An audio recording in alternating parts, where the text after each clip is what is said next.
মিলাদুন নবীর অস্তিত্ব আছে এবং সবসময় থাকবে, এটাকে কেউ অস্বীকার করতে পারে না। কিন্তু এই মিলাদুন নবী নামে যে ঈদে মিলাদুন নবী তথাকথিত জশ্নে জুলুস ঈদে মিলাদুন নবী আমরা পালন করি, এটা শরীয়তে কতটুকু বৈধ? শুধু দর্শক আপনারা শুনলেন যে উনি বলতেছেন যে মিলাদুন নবী এটা সবসময় থাকবে, এটা কেউ অস্বীকার করে না। কিন্তু মিলাদুন নবীর নামে ঈদ শব্দটা, জশ্নে জুলুস তথা ঈদে মিলাদুন নবী, সেটা উনি মানেন না। শরীয়তে কতটুকু বৈধ তিনি প্রশ্ন তুলেছেন। অথচ তিনি নিজেই অন্য একটি জায়গায় ওনার বক্তব্যে তিনি স্ববিরোধী কথা বলেছেন। আসুন ওই কথাটাও আমরা শুনে আসি। নবীজির জন্ম খুশি না, জন্মে খুশি না কে আছে? যারা নবীজির জন্ম সে তো উম্মতই না। মিলাদুন নবী তো নবীজির জন্ম বৃত্তান্ত। যদি দর্শক আপনারা শুনলেন, উনি বলতেছে যে মিলাদুন নবীতে অর্থাৎ নবীর আগমনে কে খুশি না। অথচ একটু আগে তিনি বললেন যে ঈদ শব্দ তিনি মানেন না, ঈদে মিলাদুন নবী কোথেকে আসলো? অথচ ঈদ শব্দের অর্থ হচ্ছে খুশি। তিনি এখানে বললেন যে নবীজির আগমনে কে খুশি না, বলতেছেন আবার একদম জোর দিয়ে বলতেছেন যে যে খুশি হয় না সে তো নবীর উম্মত হতে পারে না। দেখুন, উনি বলতেছে যে খুশি না হলে উম্মত হতে পারে না, তারপরও তিনি আবার এটাকে ঈদ শব্দটা অস্বীকার করতেছেন। অর্থাৎ তিনি বাংলা মানেন কিন্তু আরবি মানেন না। এ কেমন একটা দ্বিচারিতা! অর্থাৎ বাংলাতে খুশি মানেন যে নবীজির আগমন কে খুশি না, সবাই খুশি, কিন্তু ঈদ শব্দটা মানেন না। এই হচ্ছে ওনাদের স্ববিরোধী কথা। তো এখানে তো আমার দলিল দেওয়ার প্রয়োজন নাই, উনি ওনার নিজের থেকেই দলিল দিয়েছেন। উনি নিজেই স্ববিরোধী কথা বলেছেন এবং তিনি বলেছেন যে নবীজির আগমনে যে খুশি হয় না সে তো নবীর উম্মত হতে পারে না। বাস এই কথাই আপনারা থাকেন যে নবীজির আগমনে অবশ্যই খুশি হতে হবে, কারণ ইবলিস ছাড়া বাকি সবাই নবীজির আগমনে খুশি হয়েছিলেন এবং এটা আমাদের জন্য একটা আনন্দের বিষয়। নবীকে আল্লাহ পাক আমাদের জন্য রহমত হিসেবে প্রেরণ করেছেন, সেজন্য আমরা সকলেই খুশি হতে হবে। এরপরে কি বলতেছেন আসুন আমরা একটু শুনি। রাসূল সাল্লাল্লাহু আলাইহি ওয়াসাল্লামের যে জন্ম 12 তারিখ, ইতিহাসবিদদের এর মধ্যে মতানব্য আছে। কেউ বলেন 1, 2 এরকম ভাবে 8, 9, 11, 12, 17, 28 পর্যন্ত রিওয়ায়াত আছে। তবে এর মধ্যে সর্ব যেটা প্রসিদ্ধ এটা হলো 9 তারিখ এবং 8 তারিখ। শুধু দর্শক আপনারা শুনলেন যে উনি বলতেছে যে নবীজির জন্ম যে 12 তারিখে হয়েছে, এটার মধ্যে মতানৈক্য আছে। হ্যাঁ, এটার সাথে আমরা একমত। নবীজির জন্ম সম্পর্কে মতানৈক্য আছে আল বিদা ওয়ান নিহার মধ্যে। এ বিষয়ে অনেকটি মত, বেশ কয়েকটা মত উল্লেখ আছে। তবে উনি কয়েকটা ভুল ইনফরমেশন দিয়েছেন। 1 তারিখের কথা আমরা পাইনি, উনি 1 তারিখের কথা বলেছেন এবং 28 তারিখের কথা বলেছেন। এই দুইটা কথা উনি হয়তো অযাচিতভাবে বলে ফেলেছেন, অনিচ্ছাকৃত বলে ফেলেছেন। তবে মতানৈক্য আছে, সেটা আমরা মানি। তবে দ্বিতীয় যে ভুলটি তিনি করলেন এবং চরম মিথ্যাচার করলেন, খেয়ানত বলবো আমরা এটাকে, কারণ একজন আলেম মানুষ পড়ালেখা করে সে সত্যটাকে প্রকাশ করবে, মিথ্যাকে কখনো সে প্রমোট করবে না। অথচ তিনি পড়ালেখা করে একজন আলেম হয়ে তিনি মিথ্যাকে প্রমোট করলেন। তিনি বলতেছেন যে এর মধ্যে সবচেয়ে প্রসিদ্ধ হচ্ছে 8 তারিখ এবং 9 তারিখ। সর্বশেষ তিনি 12 তারিখ বলেছেন, অর্থাৎ 12 তারিখে পরে উল্লেখ করেছেন। অথচ আমরা এখন দেখব যে এই বিষয়ে বিশ্ববিখ্যাত মুফাসসির এবং লেখক হাফিজুল হাদিস ইবনে কাসির রাহিমাহুল্লাহ তিনি কি বলেছেন, তিনার আল বিদায়া ওয়ান নিহায়ার মধ্যে। এই যে এখানে আল বিদায়া ওয়ান নিহায়া, এটা আমার কাছে আছে। আল বিদায়া ওয়ান নিহায়ার প্রথম খণ্ড 268 পৃষ্ঠার মধ্যে ইমাম ইবনে কাসির রাহিমাহুল্লাহ তিনি চমৎকারভাবে উল্লেখ করেছেন। এখানে দেখেন, তিনি মুসান্নাফে ইবনে আবি শাইবা থেকে তিনি উল্লেখ করেছেন আন আফফান আন সাঈদ ইবনে মিনা আন জাবির ওয়া ইবনে আব্বাস রাদিয়াল্লাহু তাআলা আনহুমা আন্নাহুমা ক্বালা, অর্থাৎ হাদিসের প্রকৃত যে রাবি হযরত জাবের এবং হযরত আব্দুল্লাহ ইবনে আব্বাস রাদিয়াল্লাহু তাআলা আনহুমা, এই দুইজন তিনারা বলেন, ক্বালা তারা দুজন বলেন, ওলিদা রাসূলুল্লাহ সাল্লাল্লাহু আলাইহি ওয়াসাল্লাম, রাসূল করিম রাউফুর রহিম সাল্লাল্লাহু আলাইহি ওয়াসাল্লাম জন্মগ্রহণ করেছেন, অর্থাৎ ওনার মিলাদ হয়েছে আমাল ফিল, অর্থাৎ হস্তি বর্ষের সময়।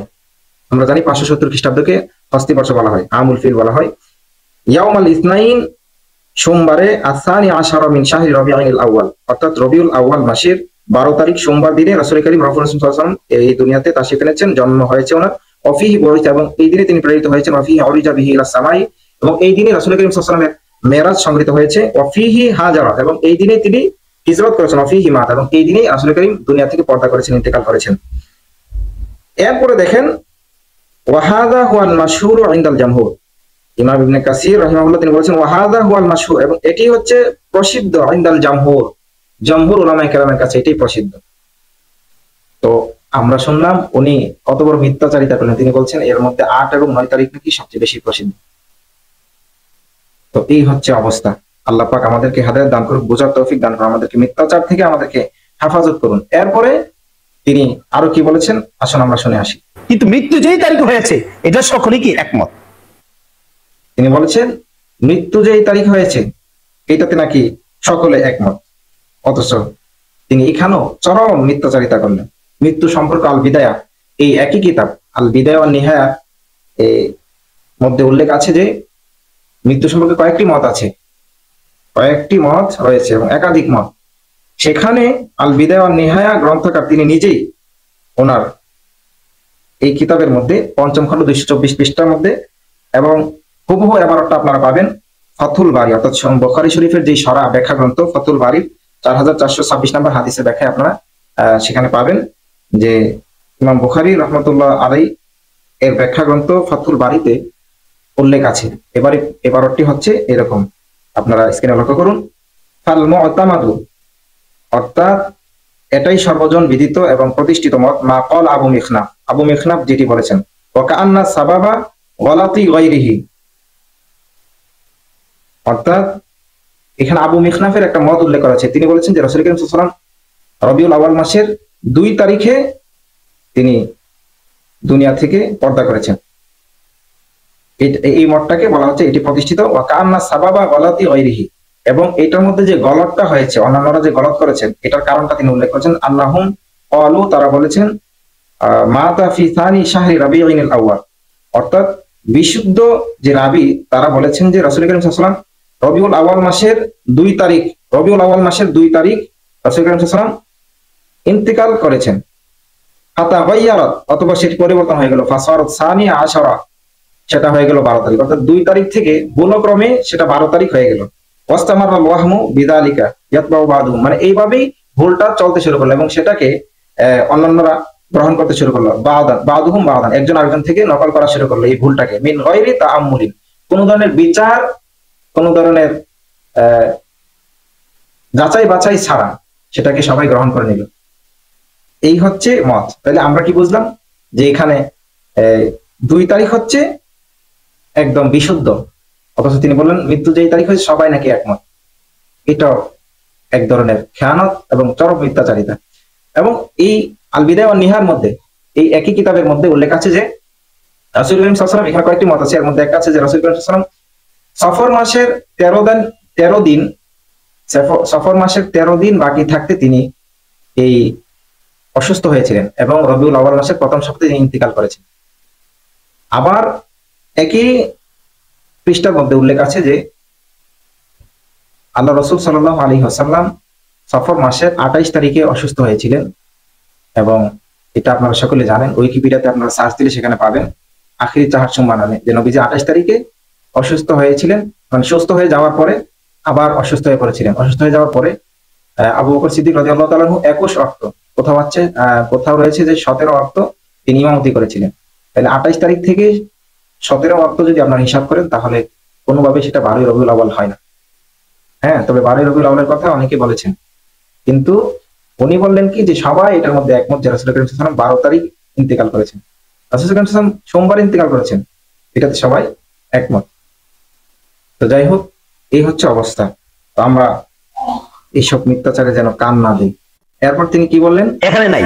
আবার এই দিনই তো হুজুর সাল্লাল্লাহু আলাইহি ওয়াসাল্লাম মৃত্যুবরণ করেছেন। তো যদি আপনি প্রকৃত আশিক রাসূল হয়ে থাকেন তাহলে এই দিন আপনি সুখ পালন করেন।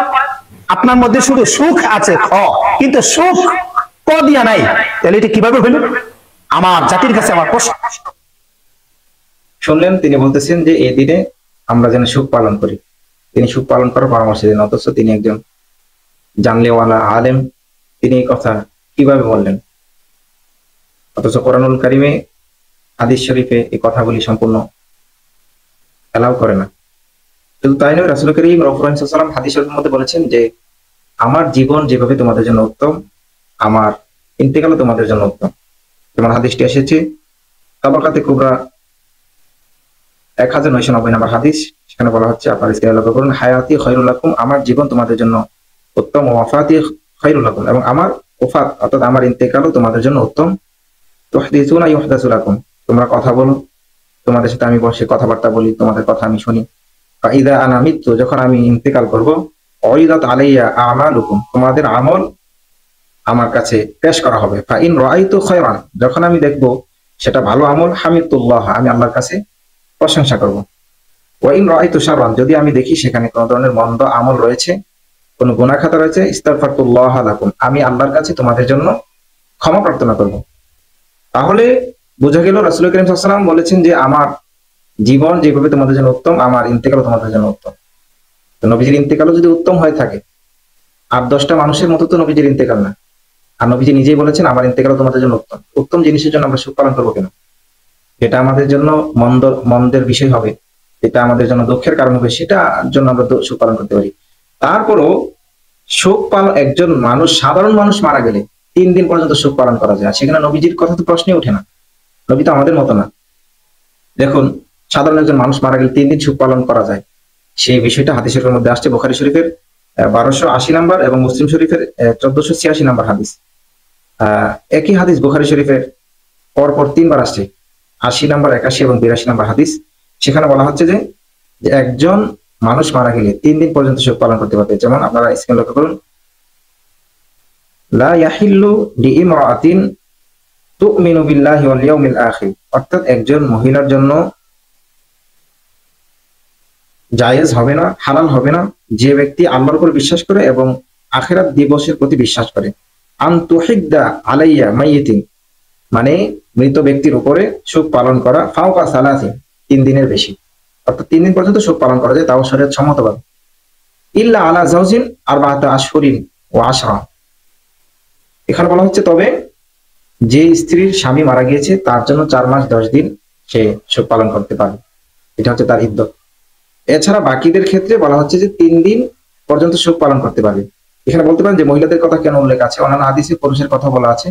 মহিলাদের জন্য বলা হচ্ছে এই জন্য যে মহিলারা শোক পালন করে বেশি বা কান্নাকাটি করে বেশি, তাদের ভিতরে মায়া বেশি, এই জন্য এখানে মহিলাদেরকে উদ্দেশ্য করে হলেও সেটা সবাইকে উদ্দেশ্য করা হয়েছে। অর্থাৎ 3 দিন পর্যন্ত শরীয়ত সিদ্ধ আপনি শোক পালন করতে পারেন, এর বাইরে শোক পালন করা যাবে না।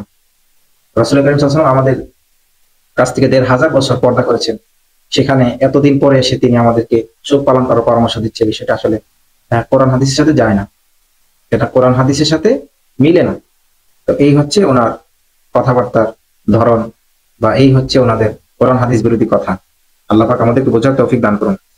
এরপর তিনি আবার কি বলতেছেন আপনারা একটু শুনুন। এই শরীয়তে ইসলামের মধ্যে ঈদ হলো 2টা, একটা হলো ঈদুল ফিতর আর একটা হলো কি ঈদুল আজহা। এটা সকলেই দলিল ভিত্তিক আমরা জানি। তোমরা উনি বলেছেন শরীয়তের মধ্যে ঈদ হচ্ছে 2টা, এটা হচ্ছে দলিল ভিত্তিক শরীয়তের, এবং এটাই আমরা জানি। কোরআন হাদিসের দলিল শুধু এই 2টার জন্যই আছে, আর শরীয়তের তৃতীয় কোনো ঈদ নেই। অথচ সহিহ হাদিস শরীফের মধ্যে, বুখারী শরীফের এবং মুসলিম শরীফের হাদিসের মধ্যে উল্লেখ আছে, বুখারী শরীফের 45 নম্বর হাদিস এবং মুসলিম শরীফের 3017 নম্বর হাদিস, এখানে স্পষ্ট উল্লেখ আছে, আপনারা স্ক্রিনে লক্ষ্য করুন। আন্না রাজুলান মিনাল ইয়াহুদি ক্বালা, একজন ইহুদি ব্যক্তি সে বলল, ইয়া আমিরুল মুমিনিন, হযরত ওমর রাদিয়াল্লাহু তাআলা কে একজন ইহুদি বলল, হে আমিরুল মুমিনিন, আয়াতুন ফি কিতাবিকুম তাকরাউনাহা, তোমাদের কিতাবের মধ্যে অর্থাৎ কোরআনুল কারীমের মধ্যে এমন একটি আয়াত রয়েছে যেটা তোমরা পাঠ করো, লাউ আলাইনা, যদি সেটা আমাদের উপর হতো, মাআশারাল ইয়াহুদি, যদি সেটা আমাদের ইহুদিদের উপর নাজিল হতো, লাত্তাখাযনা যালিকাল ইয়াওমা ঈদা, আমরা এই দিনটিকে ঈদ হিসেবে গণ্য করতাম। তো ওমর রাদিয়াল্লাহু তাআলা আনহু জিজ্ঞেস করলেন, ক্বালা আইয়ু আয়াতিন, সে আয়াতটি কোন আয়াত? ক্বালা আল ইয়াওমা আকমালতু লাকুম দীনাকুম ওয়া আতমামতু আলাইকুম নি'মাতি ওয়া রাদিতু লাকুমুল ইসলামা দীনা, এটা সূরা আল মায়েদার 3 নম্বর আয়াত। সেখানে বলা হচ্ছে যে আমি আজকের দিনে দিনকে পরিপূর্ণ করে দিলাম এবং আমার নিয়ামত তোমাদের উপর পরিপূর্ণ করে দিলাম, এবং তোমাদের জন্য ইসলাম ধর্মকে আমি মনোনীত করলাম দিন হিসাবে, পূর্ণাঙ্গ দিন হিসাবে। ওমর রাদিয়াল্লাহু আনহু বলেন, ক্বাদ আরাফনা যালিকাল ইয়াউম, আমরা সেই দিন সম্পর্কে জানি, ওয়াল মাকান আল্লাযী, এবং সেই স্থান সম্পর্কে জানি যেখানে নাজিল হয়েছে, নাযালাত ফিহি আলা নবী সাল্লাল্লাহু আলাইহি ওয়াসাল্লাম, নবীজি সাল্লাল্লাহু আলাইহি ওয়াসাল্লামের উপরে আয়াতটি কোথায় নাজিল হয়েছে, কোন স্থানে, সেটি আমরা ভালো করে জানি। ওয়া হুয়া কাইমুন বিআরাফা ইয়াউমা জুমআতি, তিনি আরাফার ময়দানে দাঁড়ানো অবস্থায় ছিলেন, স্থানটা ছিল আরাফার ময়দান, ইয়াউমা জুমআতি, এবং জুমার দিন ছিল। এখানে 2টা জিনিস উল্লেখ করা হয়েছে, 2টা শর্ত, যে তিনি আরাফায় দাঁড়ানো অবস্থায় ছিলেন এবং দিনটি ছিল জুমার দিন। এই 2টা কথা কেন বলা হয়েছে হাদিসের ব্যাখ্যায় স্পষ্ট উল্লেখ আছে, দেখুন আপনারা খেয়াল করুন। ক্বালা ওমর রাদিয়াল্লাহু তাআলা আনহু, ক্বাদ আরাফনা যালিকাল ইয়াউমা ওয়াল মাকান আল্লাযী নাযালাত ফিহি হাযিহিল আয়াতুল কারীমা, যে এই আয়াতটি কোথায় নাজিল হয়েছে সেটা আমরা জানি এবং কখন নাজিল হয়েছে। ফালাম তুনাব্বিহনা ইলা শাইইন কুন্না নাজহালুহু, অর্থাৎ আমাদেরকে এরকম একটা বিষয় সতর্ক করা হয়নি যে বিষয়টা আমরা জানা ছিলাম না, যে বিষয় আমাদের জানা ছিল না, বরং আমরা সে বিষয়টা জানতাম। ফাহিয়া কদ নাজালাত, সেটা নাজিল হয়েছিল আলা নবী সাল্লাল্লাহু আলাইহি ওয়াসাল্লাম, নবীর উপরে।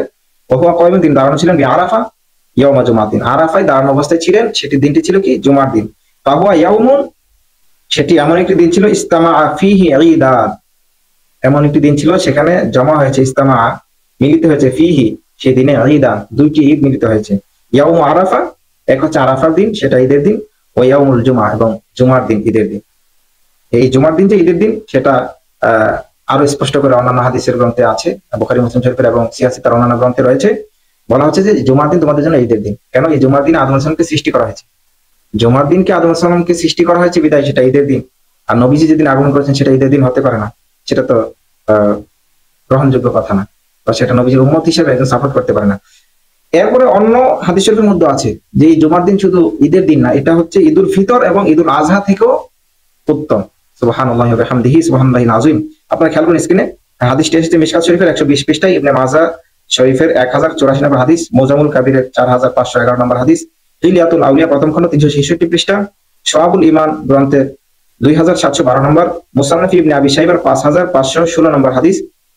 একই হাদিস মেরকাত শরীফের, অর্থাৎ মেশকাত শরীফের শরা ব্যাখ্যা গ্রন্থ মেরকাতের 3য় খণ্ড 412 পৃষ্ঠা। একই হাদিস মুসনাদে আহমদ 3য় খণ্ড 430 পৃষ্ঠার মধ্যে উল্লেখ আছে।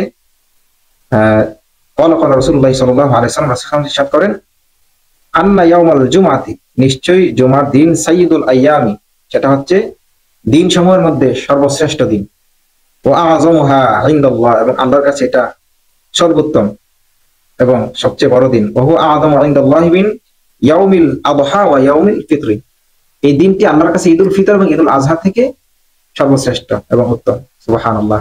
তাইলে আমরা দেখতে পেলাম যে ঈদুল ফিতর, ঈদুল আজহা থেকেও বড় ঈদের দিন হিসেবে জুমার দিনকে বলা হয়েছে। সুতরাং এখানে শরীয়তে ঈদ শুধু দুইটি, সেটা বলার কোনো সুযোগ নাই, অথচ তিনি আমাদের সামনে বলে দিলেন যে ঈদের দিন হচ্ছে দুইটা।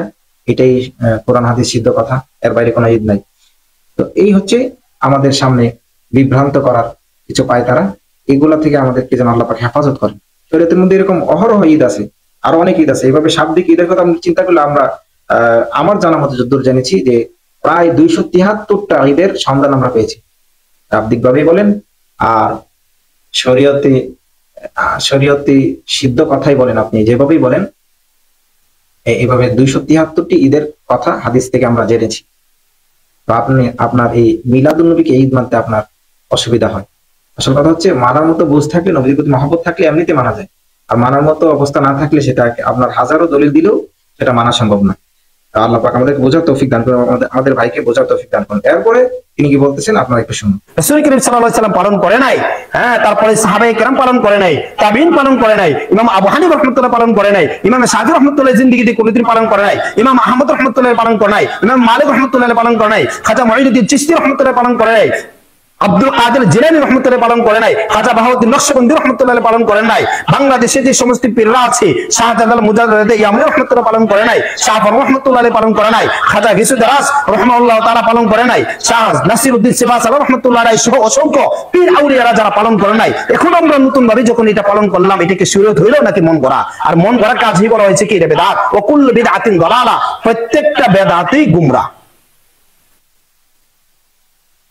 সুপ্রিয় দর্শক শ্রোতা, আপনারা শুনলেন যে উনি বলতেছেন যে এটা নবীজি পালন করেন, নবীজি সাহাবায়ে কেরাম পালন করেন, তবে তাবিঈন যারা ছিল তারা পালন করে নাই।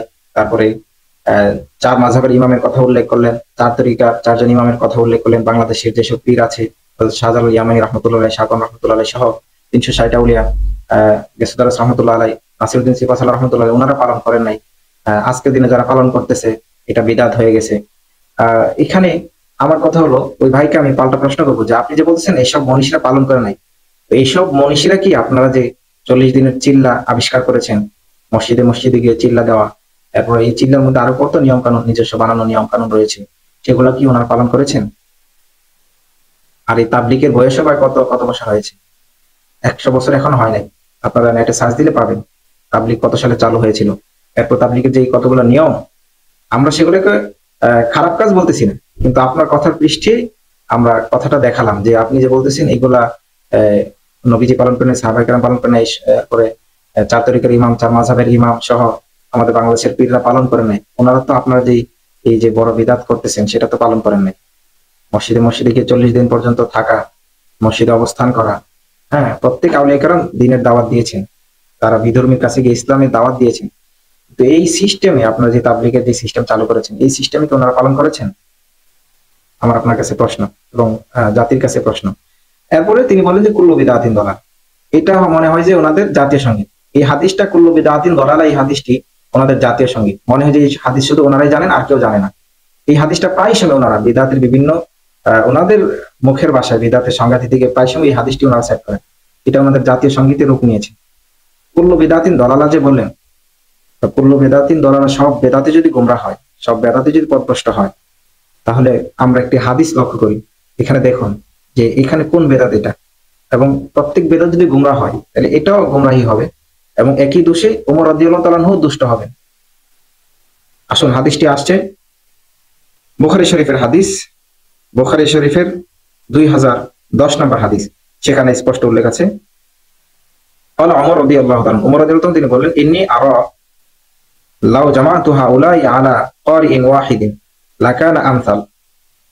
হযরত ওমর রাদিয়াল্লাহু তাআলা তিনি একবার মসজিদে নববীতে গেলেন, যাওয়ার পর দেখলেন যে মুসল্লিয়ানি কেরাম বিচ্ছিন্ন অবস্থায় যার যার মতো তারাবির নামাজ আদায় করতেছেন। তখন ওমর রাদিয়াল্লাহু তাআলা বলতেছেন যে আমার ইচ্ছা হয় যদি তাদের সবাইকে একজন ইমামের পিছনে একত্রিত করতে পারতাম তাহলে এটা অনেক ভালো হতো।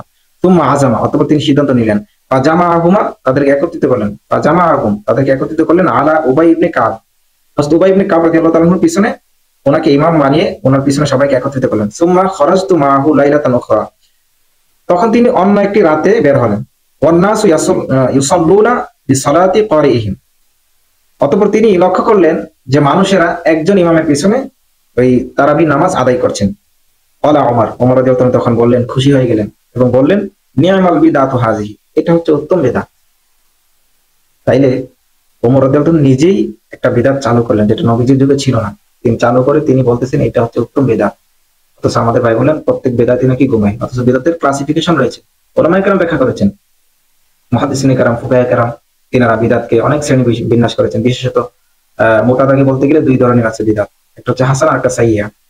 তো এটা ছিল হাসানা, ভালো বিদআতের মধ্যে পড়ে। এরপরও অন্যান্য কিতাবের মধ্যে আসছে বিদআত 5 প্রকার। যাই হোক, ওইদিকে যাব না, বলতেছিলাম কুল্লু বিদআতিন দলালা বলে প্রত্যেক বেদাত গোমরা, এই কথাটা আসলে হাদিসের ব্যাখ্যার সাথে যায় না। শুধু হাদিসের অর্থ বলে দিলেই হবে না।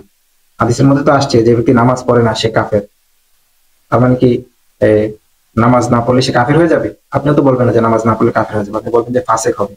হাদিসের ব্যাখ্যা জানতে হবে। যাই হোক, আল্লাহ পাক আমাদেরকে সহি বুঝ দান করুন। এরপরে তিনি কি বলতেছেন আপনারা একটু শুনুন। কোথা থেকে আসলো? 1213 খ্রিস্টাব্দে 604 হিজরি মৌসুল, ইরাকের মৌসুল শহরের বাদশা আবু সাইদ মুজাফফরউদ্দিন কাউকাউরি তিনি এক দরবারে আলেমের মাধ্যমে এই জিনিসের উদ্ভাবন করেছেন, মিলাদ মাহফিলের অনুষ্ঠান করেছেন। যখন খ্রিস্টানরা তাদের নবী ঈসা আলাইহিস সালামের জন্ম দিবস পালন করে, সুতরাং আমরাও পালন করতে হবে, এই দরবারে আলেম দিয়া পালন। উনি বলেছেন যে বাদশা মুজাফফরউদ্দিন তিনি এটাকে পালন করেছেন, বা এটা সর্বপ্রথম আবিষ্কার করেছেন 1213 খ্রিস্টাব্দে 604 হিজরিতে। এবং তিনি বলেছেন যে এখানে এটা তিনি ইহুদিদের অনুসরণে, খ্রিস্টানদের অনুসরণে এটা তিনি চালু করেছেন। তো ওনাকে আলটিমেটলি তিনি খ্রিস্টানদের অনুসারী বানিয়ে দিয়েছেন। অথচ তিনি জানেন না যে নবীজি যখন মদিনাতে গেলেন, যাওয়ার পরে এই যে আশুরা রোজা আমরা পালন করি সেটা ইহুদিদের কাছ থেকে নেওয়া, এবং তাদেরকে দেখেই নবীজি অনুপ্রাণিত হয়েছিলেন। ভালো কাজ যদি হয় সেটা গ্রহণ করতে অসুবিধা কি? আপনারা যেভাবে ওনাকে ইহুদিদের ট্যাগ লাগাচ্ছেন বা খ্রিস্টানদের অনুসারী বানাচ্ছেন, যে খ্রিস্টানদের অনুসরণে তিনি চালু করেছেন, উনি তো একজন পরহেজগার, ন্যায় বিচারণ আদিল ছিলেন। তা আমার কথা না, আপনারা বাদশা মুজাফফরউদ্দিন সম্পর্কে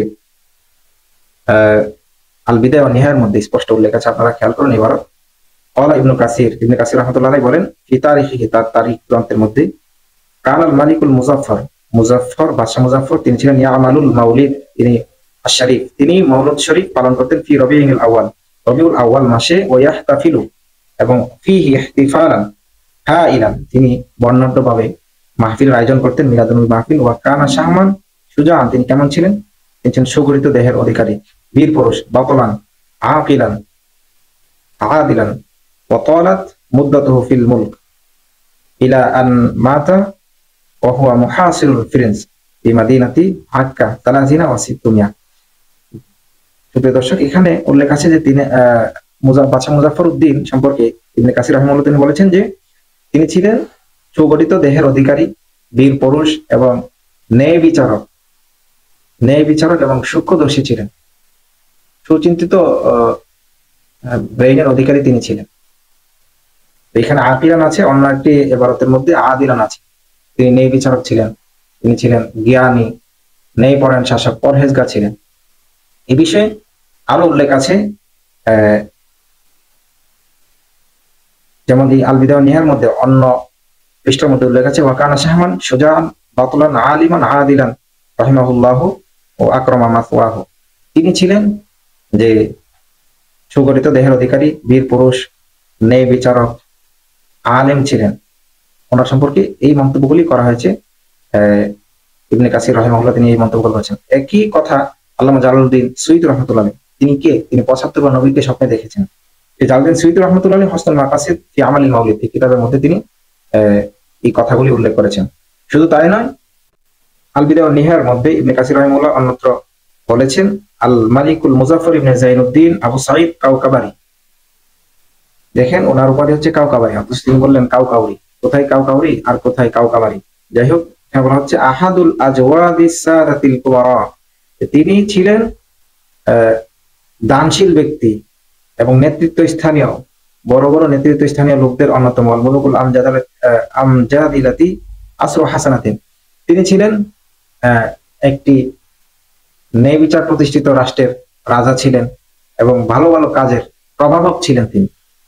তো ভালো ভালো গুণ সম্পর্কে এখানে বলা হয়েছে, অথচ ওনাকে ইহুদি খ্রিস্টান বা খ্রিস্টানদের অনুসারী বানিয়ে দিয়েছেন আমাদের সেই ভাই। আল্লাহ পাক আমাদেরকে হেফাজত করুন, আমাদেরকে বুঝ দান করুন।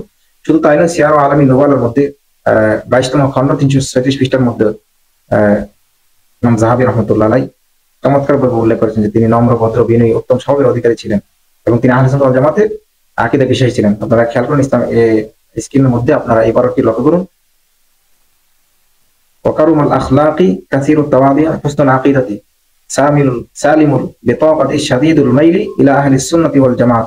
তিনি আহলে সুন্নাত ওয়াল জামাতের অনুসারী ছিলেন, অর্থাৎ সত্য যে পথ, সত্য যে তরিকা, সেই পথের, সেই মতাদর্শের লোক তিনি ছিলেন। এবং ইমামগণ অধিকাংশ ইমামগণ ওনার সম্পর্কে ভালো মন্তব্য করেছেন।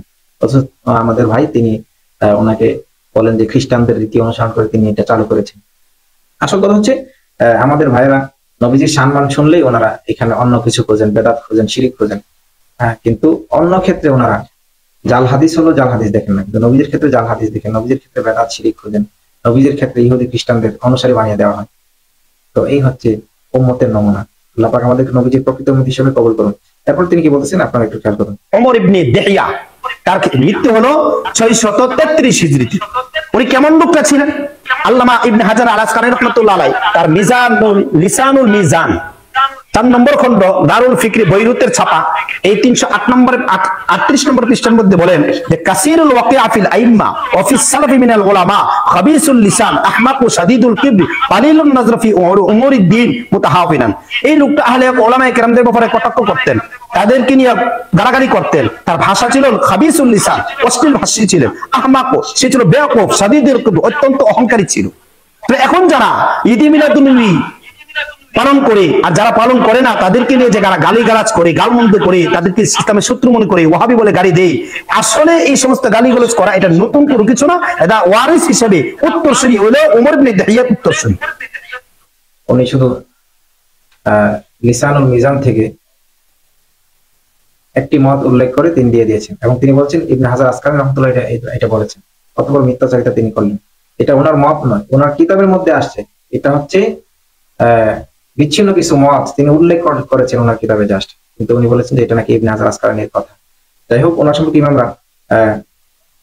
প্রায় ইমামরা ওনার সম্পর্কে ওনার যে গুণাগুণ ছিল, উনি কেমন লোক ছিলেন সেটা উল্লেখ করেছেন। শুধু একটি কিতাবে নেই, আল বিদা ওয়ান নিহার মধ্যে বলা হয়েছে, সিয়ার আলামী নুবালার মধ্যে, তারিখুল ইসলামের মধ্যে, হসনুল মাকসাদ ফি আমালিল মাউলিদ এই কিতাবের মধ্যে উল্লেখ আছে।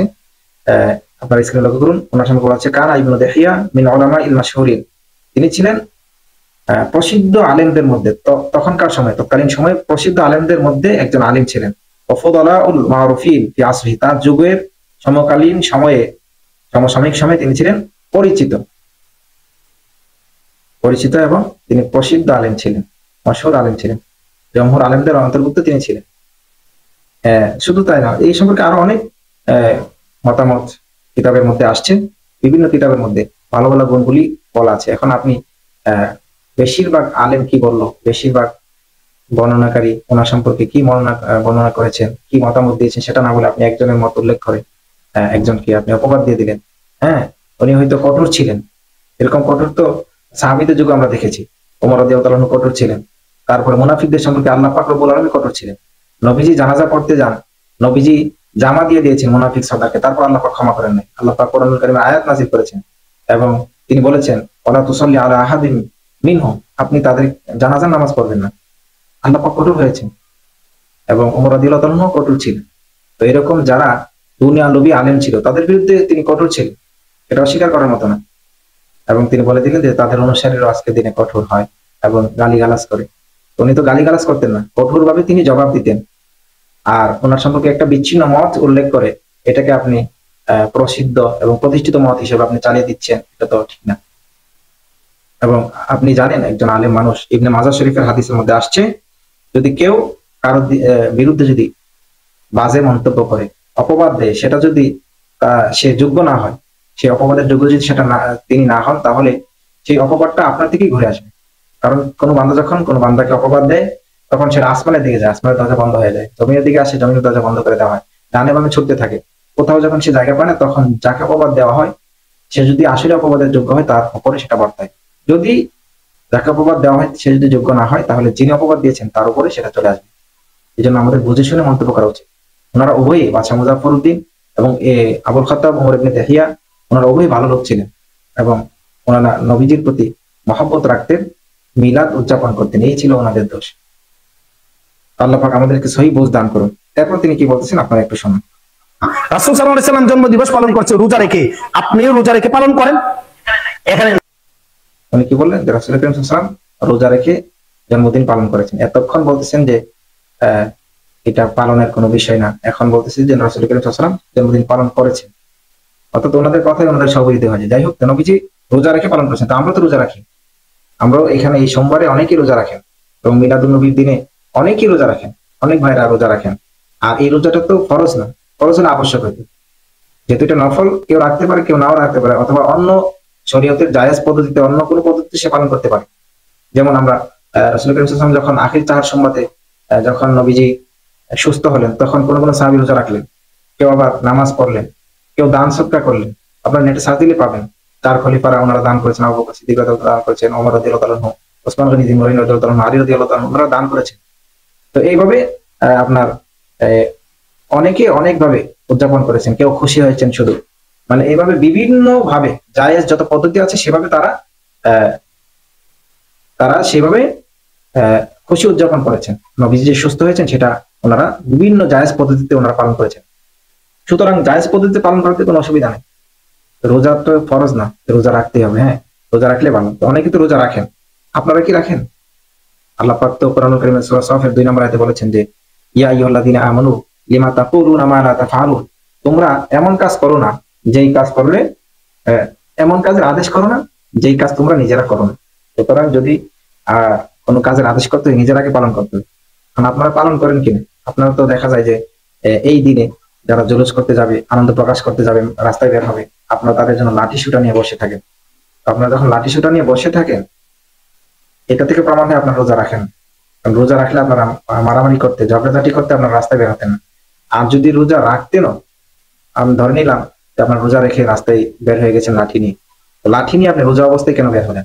রাসূল করিম সাল্লাল্লাহু আলাইহি ওয়াসাল্লাম হাদিসের মধ্যে বলেছেন, আপনারা খেয়াল করুন, নবীজি বুখারী শরীফের এই হাদিস, এটা 1894 নম্বর হাদিস এবং মুসলিম শরীফের 1151 নম্বর হাদিস।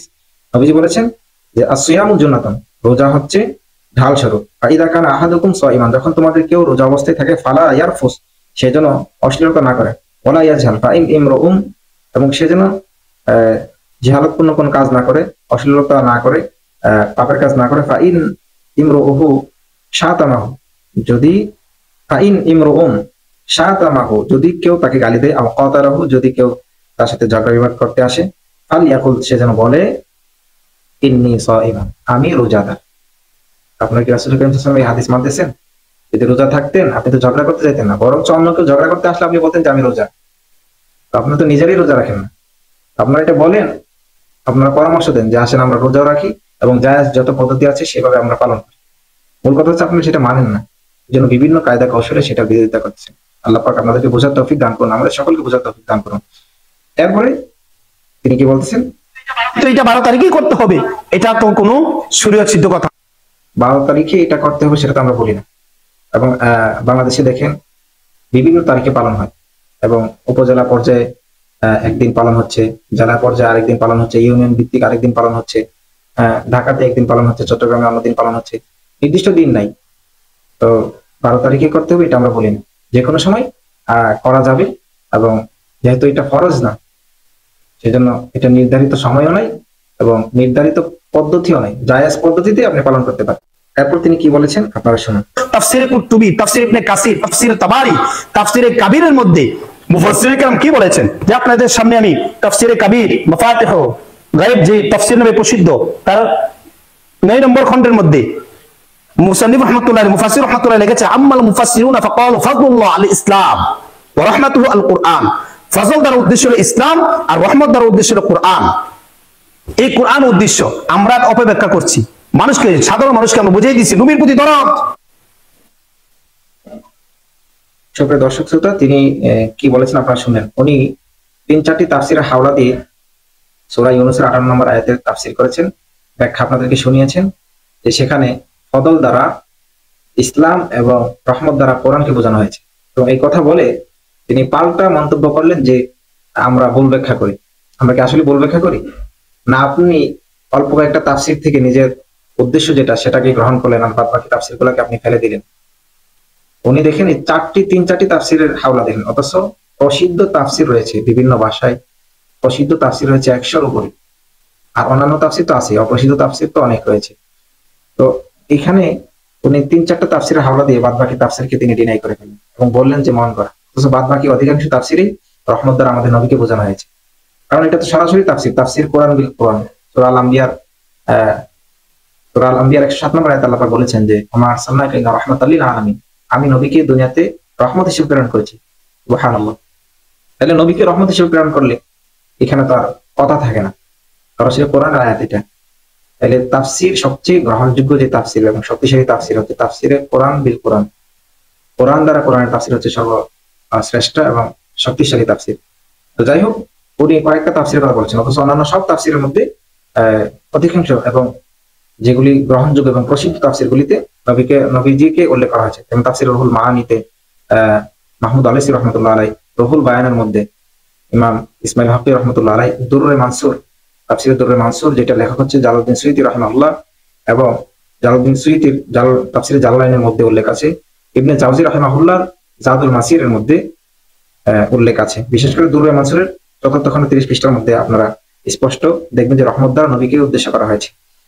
তো আমরা আপনাদের সামনে তাফসিরে জালালাইনের, আমাদের কাছে তাফসিরে জালালাইনের মেইন কপি আছে, কিন্তু আমরা মূল যে আরবিটা সেটা উল্লেখ করবো না, বাংলাটা আপনাদের বোঝার জন্য সহজার্থে উল্লেখ করবো, যাতে আপনারা সকলে বুঝতে পারেন। আসুন আমরা নেট থেকে যে পিডিএফটা আমরা ডাউনলোড করি সেটা আপনাদের সামনে পড়ে শোনাই, আপনারা স্ক্রিনে লক্ষ্য করুন। হযরত আব্দুল্লাহ ইবনে আব্বাস রাদিয়াল্লাহু তাআলা আনহু এর এক রিওয়ায়াতে উল্লেখ রয়েছে যে ফজল এর মর্ম হলো কোরআন আর রহমত হলো নবী করিম সাল্লাল্লাহু আলাইহি ওয়াসাল্লাম। কোরআন কারীমের আয়াত ওমা আরসালনাকা ইল্লা রাহমাতাল লিল আলামিন এর মাঝেও তারই সমর্থন পাওয়া যায়। বস্তুত এর সারমর্ম প্রথম ব্যাখ্যা থেকে ভিন্ন কিছু নয়, কারণ কোরআন কিংবা ইসলামের উপর আমল করা রাসূলের কারীম সাল্লাল্লাহু আলাইহি ওয়াসাল্লামের আনুগত্যের বিভিন্ন শিরোনাম। আমাদের ভাই যে বললেন যে কোরআন রহমত দ্বারা কোরআন বোঝাচ্ছে, কোরআনের ধারক বাহক এবং কোরআন যিনি নিয়ে এসেছেন এবং তো কোরআন ছিলেন আমাদের নবী, এটাই তাফসিরে জালালাইনের মধ্যে উল্লেখ আছে যে এটা ভিন্ন কিছু নয়। এই ব্যাখ্যাগুলো যে ভিন্ন ভিন্ন ব্যাখ্যাগুলা প্রত্যেকটাই নবীজির আনুগত্যের বিভিন্ন বিভিন্ন শিরোনাম। সুবহানাল্লাহ। তো আমাদের ভাই বলেন যে আমরা মন করে তাফসির করি, এটা নেহায়েত একটা তোহমত। আমরা দোয়া করি আল্লাহ আমাদের ভাইকে আল্লাহ পাক হেদায়েত দান করুক, ওনাকে সহিহ বুঝ দান করুক।